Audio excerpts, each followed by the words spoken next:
আসসালামু আলাইকুম, ওয়েলকাম করছি রিয়াসাদ আজিম। ভিন্ন ধর্ম মতাদর্শের যারা শুনছেন সবার প্রতি আন্তরিক কৃতজ্ঞতা। অসাধারণ একটা ম্যাচ হলো এবারের টি-20 বিশ্বকাপের সবচেয়ে এক্সাইটিং ম্যাচেস গুলো, যেটা আমরা শুরুতেই জানি যে সাউথ আফ্রিকা আফগানিস্তানের একটা দুবারের টাই সুপার ওভার ম্যাচ হয়েছিল।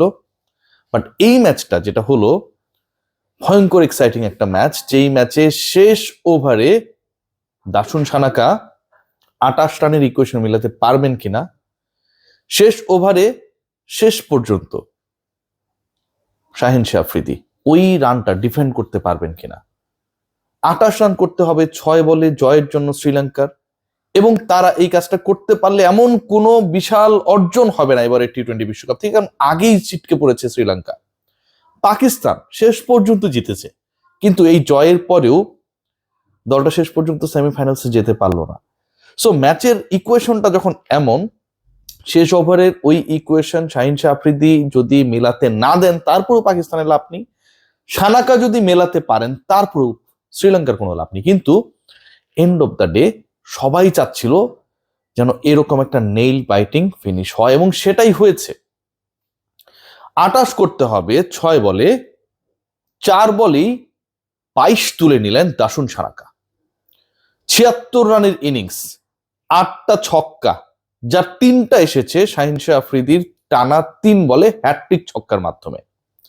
20তম ওভারের প্রথম বলে 4, 28 রান মিলাতে গেলে দরকার আরো প্রায় 24 রান। এরপরের ছক্কা, তারপরে ছক্কা, তারপরে ছক্কা, 4 বলেই যিনি 22 রান তুলে নিলেন। পরের 2 বলে প্রয়োজন মাত্র 6 রান এবং একটা ছক্কা, যেই ছক্কা মারার ক্ষেত্রে দাসুন সানাকা তার তাৎপর্যপূর্ণ ব্যাটিং ইনফ্লুয়েন্সিয়াল রোল দেখিয়েছেন আগের 3 বলে। তার আগে আরো 5টা ছক্কা মেরেছেন। সেই তিনি পরের 2 বলে যেই বোলারকে হ্যাট্রিক ছক্কা মারলেন, আরেকটা ছক্কা মারতে পারবেন না?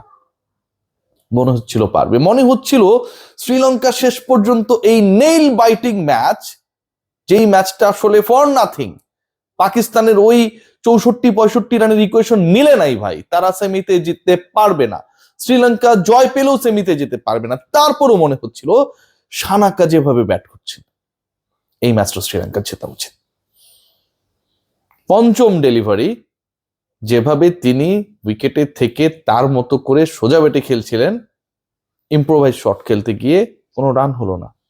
Last ball, most debatable part of this match, of the bowling innings of Pakistan. কেন ওয়াইড হলো না সেটা নিয়ে সবচেয়ে বেশি আলোচনা।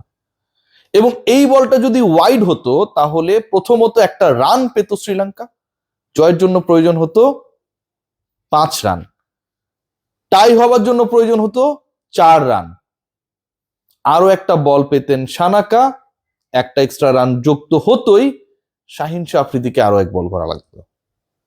শেষ পর্যন্ত আমার কাছে মনে হয় যে ওই বলটা ওয়াইডই হতে পারতো, হওয়া উচিত ছিল। এরকম বলগুলো সাধারণত ওয়াইডই হয়।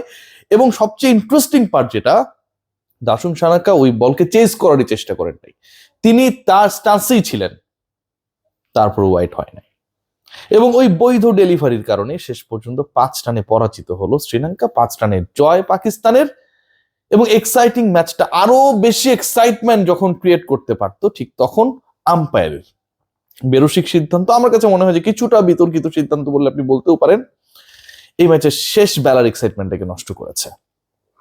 আজকের এই ম্যাচ, দাসুন সানাকার কনসিস্টেন্সি, সাহিবজাদা ফারহানের সেঞ্চুরি, শুরুর দিকে মনে হচ্ছিল যে পাকিস্তান তারা যেই রান প্রয়োজন সেই রান করে ফেলেছে, শেষের দিকে গিয়ে তারা মাত্র 25 বলের মধ্যে 8 উইকেট হারিয়েছে। লিলি হুইপচে বডি ওয়াশ আপনাকে 72 আওয়ার্স পর্যন্ত কনসিস্টেন্ট ময়েশ্চার যোগাবে, কিন্তু ওই রকম কোনো কনসিস্টেন্সি আমরা দেখি নাই।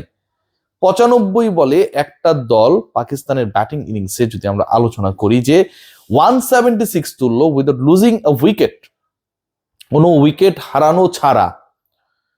42 বলে 84 রান করে ফাকরুজ্জামান ফিরে গেলেন, ফারহান পরবর্তীতে শতক তুলে নিলেন। সেই দলটা শেষ 25 বলে, 120 বলে খেলায় শেষ 25 বলে তুললো মাত্র 38 রান।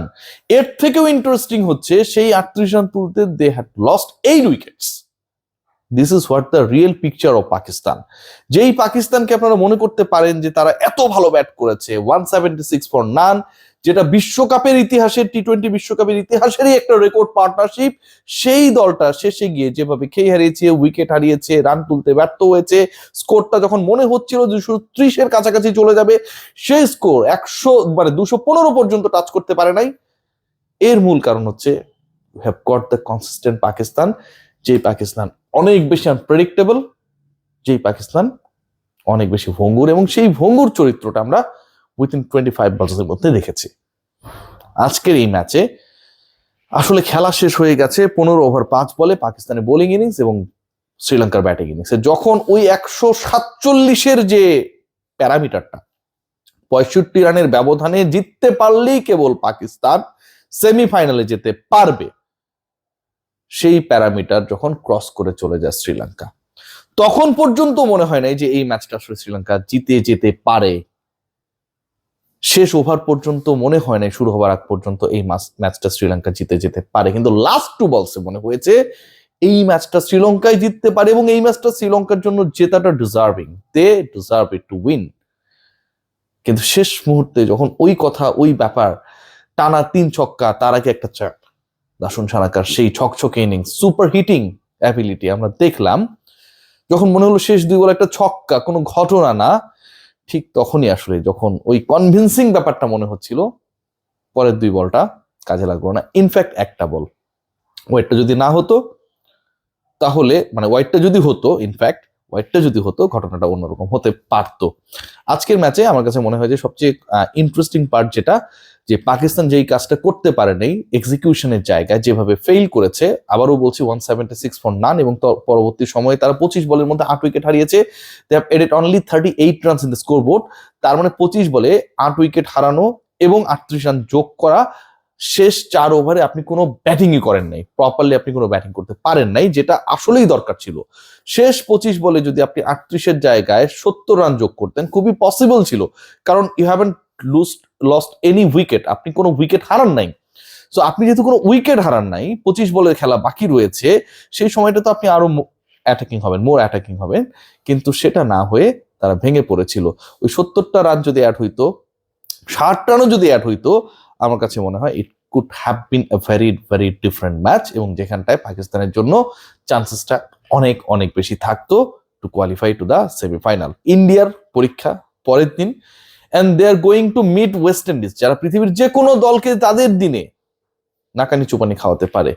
ওই ম্যাচে ভারত যদি হেরে যায়, তাহলে এবারের বিশ্বকাপ ইন্ডিয়া, পাকিস্তান, শ্রীলঙ্কা ছাড়াই সেমিফাইনাল অনুষ্ঠিত হবে। ইংল্যান্ড, নিউজিল্যান্ড চলে গেছে, এবং ওদিক থেকে যদি ওয়েস্ট ইন্ডিজ থ্রু করে যায়, then there is no hope for India.